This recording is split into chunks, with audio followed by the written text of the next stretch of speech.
it's practically a year now that Marty St. has been the head coach of the Montreal Canadiens, or we just surpassed a year. This might be probably the best decision that this team's made. Hands down, dude. Well, oof, I have a hard time. I think Kent Hughes and Jeff Gorton are number one. Exactly. But then Marty is a key piece to their continued success. It trickles down. So Marty is the beginning of what us, the public, the fans, our first viewings of that culture change that Kent and Jeff trying to build. Mm-hmm. Like that development first, winning attitude, fucking work ethic, not fucking don't step on the Habs logo, don't fucking high five your friend because you win a game or something like that. None of that bullshit. It's serious fucking business, all the way from the fucking training staff, the fucking you're bringing Poulain, real winners, people that know what the fuck leadership is, and surrounding the kids with that. That's what we're seeing, and Marty St. Louis is one of the biggest parts of that. You just see him, man, even like little fucking comments, like little jokes he says in press conferences. You could see the mind behind it, the psychology behind it. He thinks behind everything he says. He stops, he listens, he doesn't fucking talk over the guy. He stops, listens, and then he replies with this like philosophical gold, like it's incredible. And the players hear that. I'm sure the players hear that, and it builds them. And so does Elvis Gratton. Absolutely, though. Like that goes a long way, man. Look, it's like having a good teacher in high school. You like they stay on you. They stay in your mind for the rest of your life. You know what I'm saying?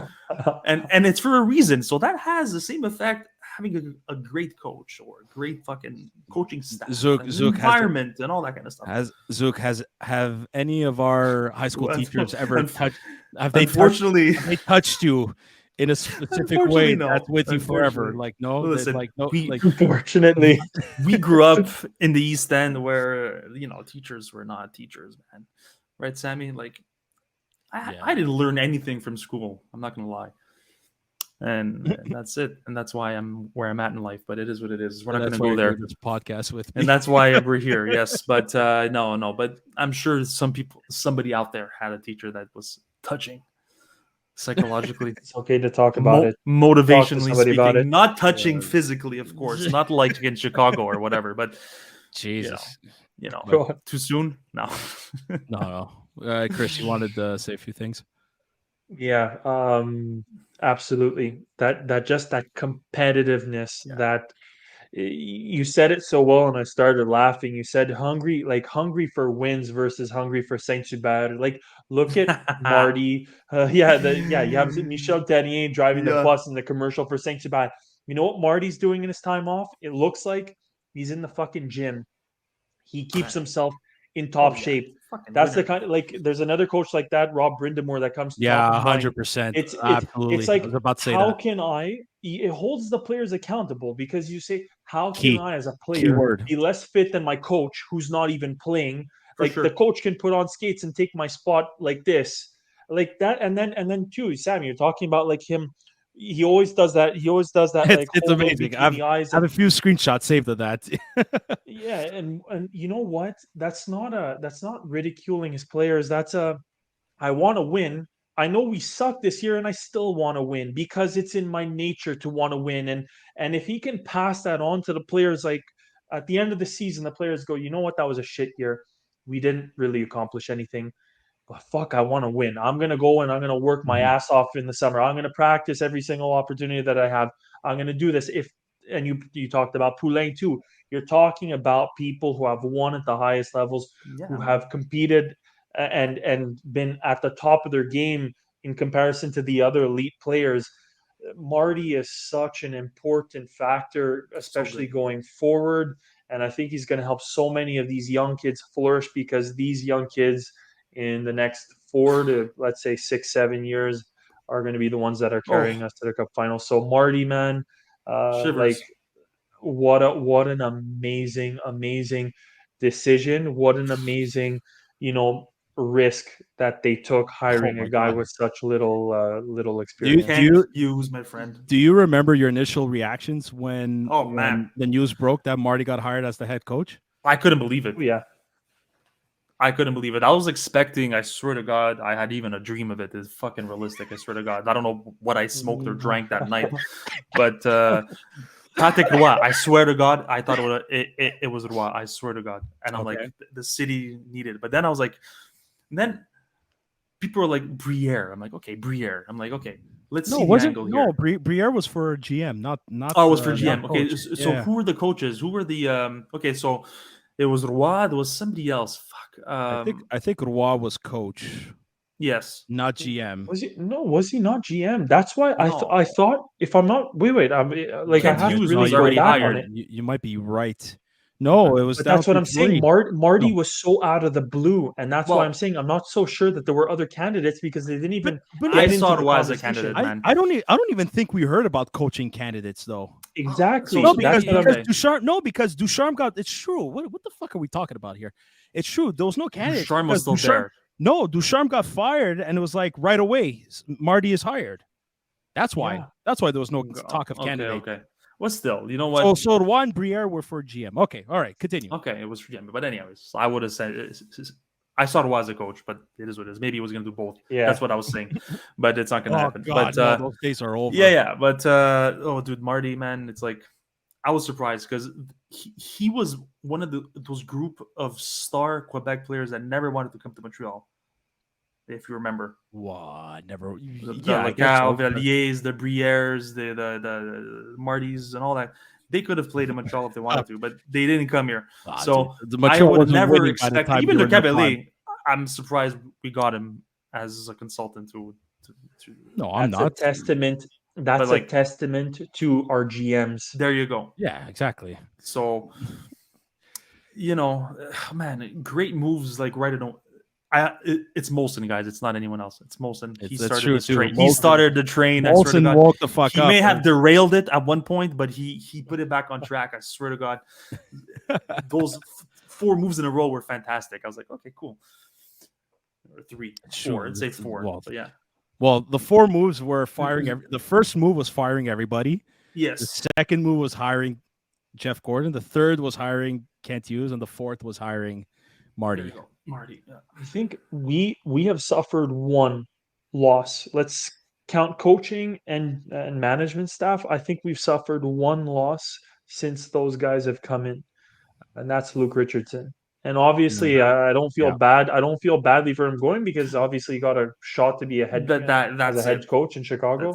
But that was the only guy that was a detrimental loss. Other than that, the way they cleaned house, the way they wiped it clean, like it's like just dropping the perfect antibiotics to wipe the shit out of the system and then putting the good good healthy things in place. You know who else?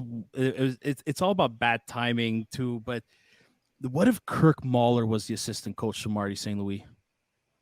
I wouldn't see it. No, I'm not huge on Kirk Mahler. Okay, no, I'm just because Kirk Mahler is another guy that likes like the fucking limelight. Like Marty does. I don't know if I don't know if it's gonna work. I don't know, but I think that's just my opinion, of course. But could you imagine this coaching staff between Mahler, St. Louis, and Luke Richardson? That's pretty solid, yeah. I think that's the solid. I don't know, Kirk Mahler, man. Who else would I put? I would put Carbonell instead of fucking Mahler. As assistant coach, yeah, I think so. But he did that already. Love Carbo, yeah. He kind of did that already, so I don't know. He was assistant coach to Terrier in 2002, huh? Don't forget. Guy Carbonell. Oh, yeah. Really? Oh, yeah. Was he? Oh, yeah. Where? And I was in Montreal. Where else? Where are we talking about? Wait. Yes, Carbonell took over after Terrier left. I didn't know he was an assistant, Carbo. Okay. I didn't know he was assistant either. Carbonell took over after Claude Julien got fired. Yeah, the first time we had those. The first time we had those coaches. Oh my God. Go way back, boys. I'm telling you. I'm telling you. I wasn't even 10 years old at that point in time. Well, I was 12, so. We were 12, yeah. We were in Sec 1 or 2. I'm telling you. I remember. I remember that. What a mess. Oh no, you guys clearly said all the right things about when it comes to Marty. Fucking legend. But there's I think he admires the, dare I say this, the Boston Bruins culture, the Boston Bruins winning culture. And I don't know if that's has to do with like, I don't know if that's the era where like Kent Hughes and Jeff Gordon come from. I think so. But if you notice, like that whole Boston area mentality is something that I think Marty and even the GMs are trying to instill on this team. That's an observation. And let's be honest here, the Bruins, they've been one of the best teams in the past decade. Like even though they only won one cup, but look, they've went to the Stanley Cup Finals two other times.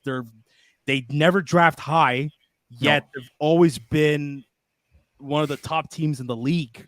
Development. No, I think it has to, yes, but I think it has to do with culture. But that too. But that develops with buying into what the team is building and everyone uniting together for that fucking logo.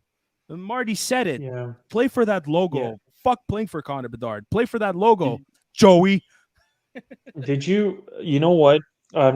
Maybe you guys did or didn't. I've seen a few excerpts from two different things. There was one, the Spitting Chicklets podcast. I want to start with that because I thought the interview with Zdeno Chara was very interesting. And this is just one particular example. You're talking about physical conditioning. Mm-hmm. Zdeno Chara was a freak of nature in terms of his size. As a hockey player, gigantic.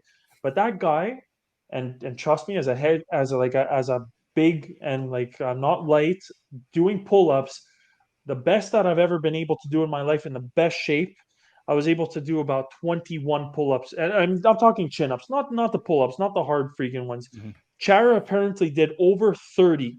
The guy, and this was when he was like basically coming in to the team beginning of the year when they're doing their fitness testing and everything like that. Mm-hmm. Basically, guys were looking at him going like, I don't know if this predates, it might predate his Boston days, but it carried over into Boston. And the reason why I'm saying this is that guys are going like, well, yeah, this guy is not going to do anything. He ended up doing this crazy amount of pull-ups. And the reason why the story is so important is because he said like 2 years, 3 years later, he was the only one. The first year, he was the only one who was doing that amount. A few years later, there were like 4, 5, 6 guys that are doing that because again, it brings in a sense of accountability. It brings in a sense of competition. You want to win, like this, and that's the key word. That's the key word there. Accountability is key. And the second one too. I hate to admit it, but what's that? Like, you know how there's the 24CH? I think it's like Behind the B or something like that. Their show hosted by Dennis Leary, by the way, who I love. Yeah, but that I have to say, especially they still have it going, or it's just maybe behind the scenes videos of the Bruins this year in particular, like the way that they're competing and the way that they're performing. You think they're having a last? You think they're having a Last Dance documentary being made? I think definitely, but more than that, you watch the interactions, just the level of respect, that Patrice Bergeron and even that fucking piece of shit rat on ice, great guy off ice, Brad Marchand, the respect and the camaraderie to every single member of that organization, whether it's a guy who's running to go get replacement laces for a skate, it's insane. Like I hope we get there because the Montreal Canadiens organization right now and every single other team in the league, you look at that group of individuals in Boston, and I hate to say it again, fucking la crème de la crème when it comes to class, respect, accountability, and pushing one another. Holy shit. Amongst themselves. Yeah. And I think Jim Montgomery has a big part to play in that role as well. Yeah. So, and that's why, like, after I think it was the pregame press conference that Marty had before the Bruins, and he, like, you could tell, like, he's like, man, I love the culture they're building. So, and I truly believe that's what he wants to bring. And I think, and it's not a bad thing at all. And I really think Kent Hughes and Jeff Gordon are in that as well. I think they're like that three-headed monster that's really trying to build that. But the key word that Chris, you said a few times is just accountability. And I think what I think the reason why certain players are having success is because you're gonna know when you make a mistake, but damn right you're gonna know when you made a fucking good play, and that's what these guys need now, especially with this new generation of players. I honestly, I'm dying to know what his very first speech was with the team when he met everybody for the first time, to the point where like when they all walked out, they're like, that had to have been the best speech I've ever heard in my life. For sure. And it's always something along the lines like, listen, I've been there like you have. I've been sent down to the minors. I've been given zero chance. I was told I couldn't make it. I was told this, I'm not good enough, blah, blah, blah, blah. I've been there. I've been to exactly each and every one of you have been. But that's the tip of the iceberg as far as what we know of that speech. I would have loved to have been a fly on the wall to know what was said in that very first meeting. But I don't think I could add more to what you two have said, because it's I pray to God, man. I just pray to God that he leads us to the fucking promised land. Like, please, to the hockey gods, please. It's gonna happen. He told the hockey gods, please, no more blue jerseys. I'm asking the hockey gods now, please give us all the Stanley Cup. We're fucking. It's been long overdue. It's long overdue, man. And if you were to tell me, Sam, you're gonna have to suffer for 4 or 5 years, and then maybe another 3, 4 after that, you're gonna have to wait and see if a cup comes. Are you willing to go down that road? I'd say yes in a fucking heartbeat, but I pray to God it's with the people that we have now in the office. Mm-hmm. We've had this conversation. I know you guys ridicule Anthony all the time for it. I still say we don't need this part of the conversation to ridicule. no.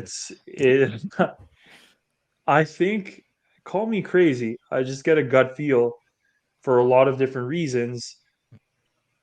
I'm going to go back to a player that Zook named. If we get Adam Fantilli, if Kent Hughes, number 2, if Kent Hughes manages to get rid of some of the veteran contracts that are impeding, let's say, certain players from either having a particular spot on the roster, but also at the same time making room for certain players, I think those 2 factors, I truly, wholeheartedly believe the Montreal Canadiens will be contending within 3 to 4 years. Oh, I think so too. Contending. I don't think they're gonna win. Unfortunately, if they do, you obviously there's all luck involved as well, right? So yeah, exactly. There's going to be luck, and there's going to be health. Health, yeah. But we'll see. Time will tell, my friends. You know what? We're gonna end this episode, but this is gonna be a topic for another episode.